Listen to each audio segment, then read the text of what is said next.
ini melaporkan nih, sudah melaporkan, terekspos banyak media. Netizen juga banyak yang terekspos.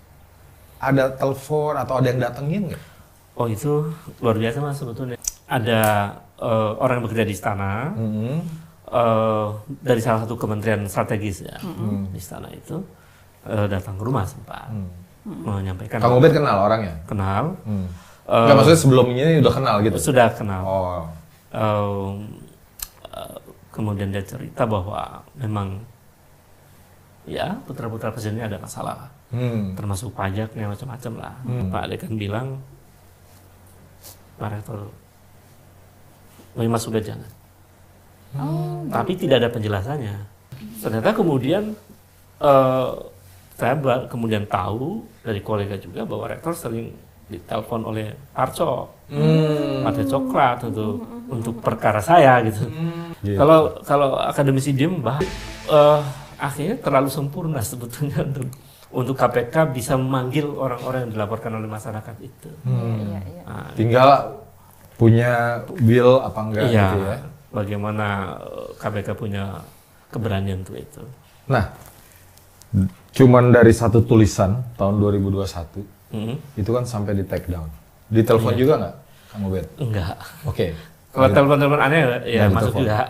Nah, ini melaporkan nih, sudah melaporkan, terekspos banyak media. Netizen juga banyak yang terekspos. Ada telepon atau ada yang datengin nggak? Oh itu luar biasa mas sebetulnya. Gitu ya? Yang ngancam di medsos mau membunuh juga ada. Nah kalau di medsos ngancam, Ya itu biasa lah. Anonim paling. gitu. Tapi yang datang ke rumah ada orang mencurigakan. Oh gitu? Pagi-pagi yang nggak biasa ada orang itu.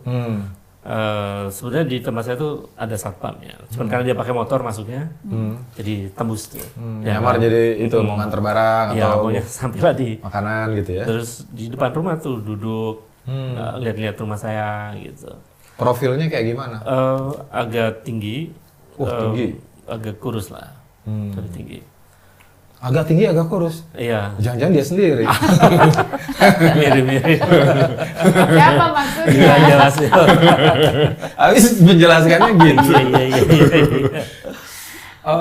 Tapi nggak ada utusan yang datang gitu? Nggak ada. Entah dari baju coklat atau Itu orang itu pergi ketika ada supir tetangga datang dan nanya-nanya macam-macam. Akhirnya dia mungkin nggak enak ditanya-tanya, pergi sendiri. Saya dengar sempat ada yang datang katanya dari istana apa dari mana? Oh, itu setelah sehari apa 2 hari ya? 2 hari setelah itu memang ada. 2 hari setelah yang mana? OCCRP? Waktu pertama saya laporin. Oh, yang pertama. Ini istana era Pak Jokowi atau Pak Prabowo? Era Jokowi. Oh, Pak Jokowi, oke. Era Pak Jokowi itu memang ada orang yang bekerja di istana, dari salah satu kementerian strategis ya, di istana itu datang ke rumah sempat menyampaikan. Kang Ubed kenal orangnya? Kenal. Nggak, maksudnya sebelumnya ini udah kenal gitu? Sudah kenal. Oh. Kemudian dia cerita bahwa memang ya putra-putra presiden ini ada masalah, termasuk pajaknya macam-macam lah, perlu tapi kata dia Kang Ubed benar, kira-kira begitu, on the track saja, dan itu by data dan semacam, cuman berat yang Kang Ubed hadapi gitu. Dia ngasih tahu informasi saja, berat gitu. Dan hanya mungkin perjuangan Kang Ubed bisa memperoleh kemenangan kalau ada gerakan besar. Kira-kira itu. Gerakan besar maksudnya gimana tuh? Oh iya, mungkin Demo. Oh, demo, ya, turun ke jalan. ada dukungan besar yang luar biasa. Berapa minimal? ini bisa nih. Sudah Kalau kami demo biasa. kan 10.000 cukup nggak? Ya bisa kurang lebih lah. Kurang lebih ya? Kang Ubed kan Pak Prabowo kan berjanji akan memburu koruptor sampai ke Antartika. Oh, iya, gagah sekali ya kan pidatonya. gagah perkakas. Iya. Nah, kira-kira Kalau ke antar kita diburu nggak? Antartika apa Antartika? Kira-kira walk the talk atau talk the talk nih? Saya kira membenarkan kalimatnya dia sendiri. Oh, oke. Bisa talk the talk. Nah, diksi dia sebutnya omon-omon itu. Omon-omon. Jadi saya khawatir Prabowo terjebak dalam narasinya sendiri. Dia bilang omon-omon tentang banyak hal itu. Tapi kan baru 100 hari. Ya kan? baru 100 hari. Tapi kan biasanya 100 hari itu meskipun dia tidak cukup untuk mengevaluasi, dia bisa menjadi tanda. Apakah sebuah pemerintahan itu serius atau tidak? Alilan aja 1000 hari loh, kita kasih. Iya. 1000 Kita kasih hari. waktu lah. 1000 hari. Saya kasih waktu 1 tahun lah ya. Tahun. Apa yang akan terjadi dalam setahun ke depan ini? Tapi bahwa narasi Prabowo saya kira cukup bisa kita apresiasi karena dia terlihat sungguh-sungguh ya, terlihat sungguh-sungguh dan sepertinya sih serius begitu bahwa dia sempat katakan terakhir kalau kalian pejabat tidak bisa membersihkan diri, saya akan bersih-bersih gitu kan. Jangan sampai dibersihkan rakyat. Iya, katanya jangan gitu bersihkan kan. rakyat dan seterusnya. Artinya Jadi- diizinkan tuh tadi 10.000 atau 20.000 turun ke jalan. Pasti tuh. luar biasa. Dia korlap demo dari tahun 98 soalnya. Iya. Jadi paham betul ya. Jadi menurut saya ya beri kesempatan Prabowo untuk membenahi keadaan. Meskipun kita kan kalau posisi saya sebagai akademisi antara percaya dan tidak lah. Atau harap-harap cemas lah. Ada harapan tapi juga ada kekhawatiran pada Prabowo gitu. Karena kan di sisi lain Prabowo begitu luar biasa Iya, semangat iya. untuk membenahi keadaan, tapi di sisi lain dia dihadapkan pada realitas yang membelenggunya. Kan bagaimana kita tidak bisa menyebutkan Prabowo itu ada belenggu, ya karena dia sebelum menyusun kabinet dia harus ke Solo. Iya ya. Dan kabinetnya masih banyak orang-orang yang Orang lama. orang lama. Orla. Iya. Jadi sebetulnya ya di situ kita membuat ya ada keraguan meskipun ada harapan ya. Nah, apa yang akan dilakukan Prabowo dalam bulan-bulan ke depan itu akan mengindikasikan itu. Apakah Prabowo akan betul-betul konsisten dengan narasinya atau dia tidak konsisten dengan narasinya? Iya. Atau pengen belajar justru. Bisa jadi. Gimana caranya bisa begitu gitu ya? Nah, karena dia pernah menyatakan dia guru politiknya kan Iya. presiden sebelumnya. Iya, benar-benar. Tapi dalam politik kita tetap harus tidak sepenuhnya kita percaya, toh. Betul. Tapi tidak sepenuhnya juga kita tidak percaya. Iya. Kan ada lagunya Sting yang bilang gini. There is no historical precedent Yes. to put the world in the mouth of president. Katanya. Yang benar, artinya Ya nggak ada presidennya kita percaya. Halo teman-teman, selamat datang lagi di channel ini. Salam inspirasi, salam NKRI, harga mati. Ya teman-teman, baru saja kita mendengarkan ya penyampaian pada cuplikan video sebelumnya. Ya rasa-rasanya dari poin-poin yang saya lihat adalah rela hilang jabatan ya untuk membongkar korupsi atau kejahatan Jokowi. Nah tentu memang kalau kita melihat bahwa beberapa hari ini teman-teman sampai saat ini sudah sekian lama ya narasi yang digaungkan untuk menangkap dan mengadili Jokowi atau setidaknya meminta pertanggungjawaban presiden ke-7 itu. Tentu memang suara-suara ini harus didengarkan oleh pemerintah sekarang ini teman-teman.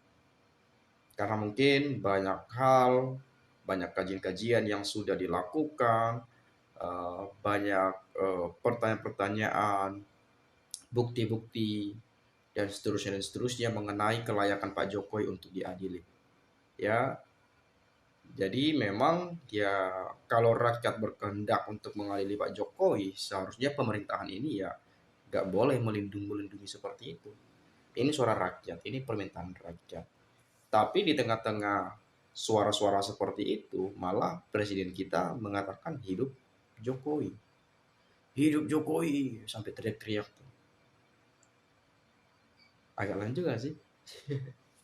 Kenapa nggak hidup rakyat saja ya? Ya soalnya lah mungkin itu karena ya sebagai ketua Gerindra lah gitu ya.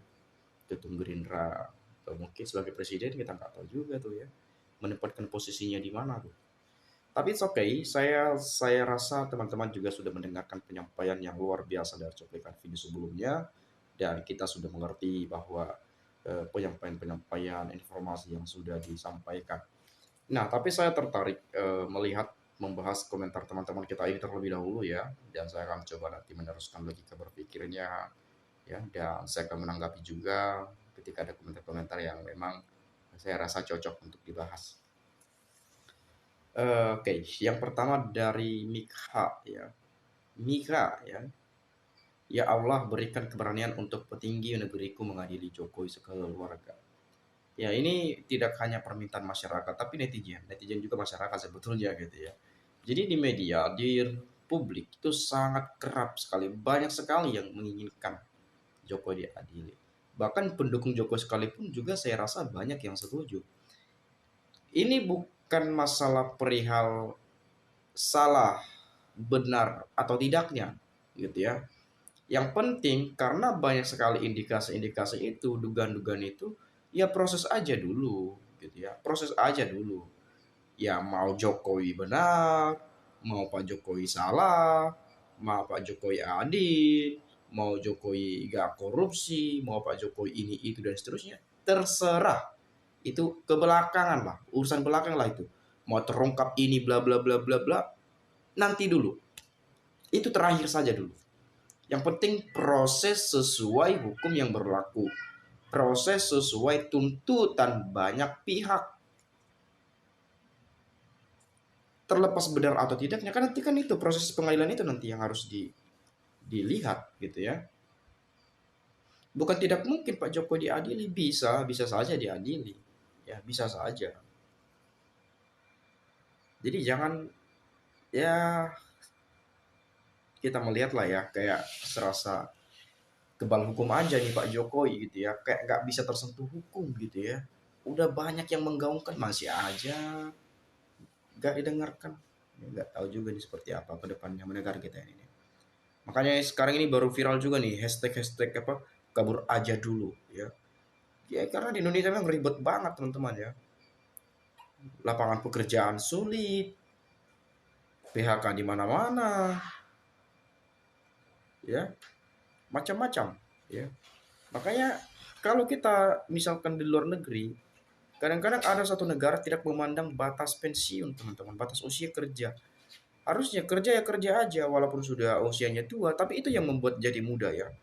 Jadi meskipun umur tua tapi serasa muda karena terus beraktivitas, terus berkeringat, olahraga, dan seterusnya dan seterusnya. Tapi jangan bekerja yang berat-berat lagi gitu ya. Misalkan nyapu-nyapu, kan itu masih boleh tuh orang-orang tua tuh. Nyapu-nyapu, ya masih dipakai, masih bisa, gitu ya. Di Indonesia beda, sekian tahun udah pensiun meskipun masih sehat gitu ya. Ya karena kenapa? Karena minimnya lapangan pekerjaan gitu ya. Agak lain sih Indonesia ini, tapi ya bagaimanapun ini negara-negara kita. Kita tetap cinta tanah air ini teman-teman. Tapi ada kalanya pemimpinnya yang itu, yang agak-agak lain ya. Pemerintahannya, kalau negaranya kita cinta luar biasa, kekayaan alamnya luar biasa, berbagai ragam suku macam kas luar biasa, banyak sekali luar biasa perbedaan-perbedaan yang membuat kita unik gitu ya. Lengkap sudah, ada yang suku ini, suku itu, ada agama A, B, C, D yang belum tentu dimiliki oleh negara lain. Sumber kekayaan alam sangat luar biasa, sangat besar sekali. Tapi yang menjalankannya yang agak bobrok gitu ya. Coba saya lihat di sini lagi nih, naik dari nani ya. Negara aneh, orang jujur malah dimusuhi. Tetap semangat Kang Ubed, teruslah bersuara demi tegaknya demokrasi dan keadilan sosial bagi seluruh rakyat Indonesia. Di Indonesia ya udah gak heran lagi yang jujur dibenci, karena ada kalanya kalau kita jujur takut kita nanti dibongkar semua tuh aib-aibnya tuh, jadi dimusuhi. Ya macam-macam lah ya. Kang Ubed layak untuk diangkat menjadi rektor UNJ. Insya Allah Kang Ubed akan memperoleh jabatan yang lebih tinggi lagi. Kang Ubed begitu tenang dan sopan ya. Semoga Pak Prabowo bisa mendengarkan orang-orang baik untuk perubahan Indonesia bahagia. Jahat banget sih. Ingat, di akhirat bila orang mengambil atau memutus penghasilan orang, dosanya besar banget. Nyimak, makasih telah menyuarakan kebenaran tentang NKRI. Sehat semuanya, bismillah. Side Ubedillah, ya jabatan hanya sementara, tapi amal ibadahmu tak akan hilang selamanya. Ya, Bang Ubaidillah ya, Ubaidillah ya, orang hebat, nggak takut lapar, nggak takut dihukum. Ini di Indonesia jaya dan bersih dari pemimpin yang bodoh dan arogan seperti orang tidak berpendidikan.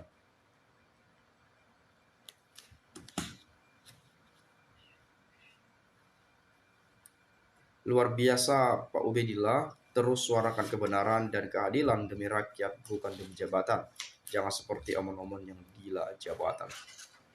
Hari ini, Senin tanggal 17 Februari 2025, BEM UI dan elemen mahasiswa lainnya akan dan atau sedang demo di depan istana dengan 5 poin tuntutan yang untuk membatalkan kampus ikut berbisnis tambang dan lain-lain. Ya, kampus memang nggak boleh ikut jadi bisnis, teman-teman. Itu kan ruang kita menuntut ilmu. Kampus kan orang-orang akademisnya di sana, teman-teman. Ya. Jadi nggak boleh kampus itu masuk dalam ranah bisnis-bisnis seperti itu. Bisnis tambang ini dan lain-lain. Nggak bisa sebetulnya. Jadi kalau bisa memang kampus ini adalah pengawas juga sebetulnya di dalam pemerintahan ini sebetulnya gitu ya. Namanya juga akademik ya. Saya rasa nggak masuk sih kalau kampus dijadikan apa kalau ikut bisnis ini itu dan lain-lain. Saya rasa kurang elok ya atau kurang etis juga sebetulnya ya. Oke, saya lihat dari ini yang terakhir saya coba lihat. Mereka para mahasiswa dan sebagian besar rakyat di era 97-98 bisa bersatu menumbangkan para pejabat yang rakus yang semena-mena dan menjungkalkan mereka. Tetapi, melihat persatuan saat ini memudar, miris banget hidup di negeri ini yang penuh sarang korup dan krisis pemimpin. Saya rasa, kalau melihat keadaan-keadaan seperti ini, bisa saja revolusi akan terjadi. Siapa tahu gitu ya, siapa yang menyangka-nyangka, karena ini pernah terjadi kok. Sejarah berbicara pernah. Ya, jadi, saya rasa people power suatu saat akan meledak. Ya. Seperti banyak orang mengatakan. Ya sebetulnya banyak di sini teman-teman komentar-komentar yang ingin saya sampaikan, tapi ya mungkin kurang lebih seperti itu. Kita akan lanjut di video selanjutnya ya. Itu saja sekali lagi. Terima kasih. Salam inspirasi, salam NKRI, harga mati.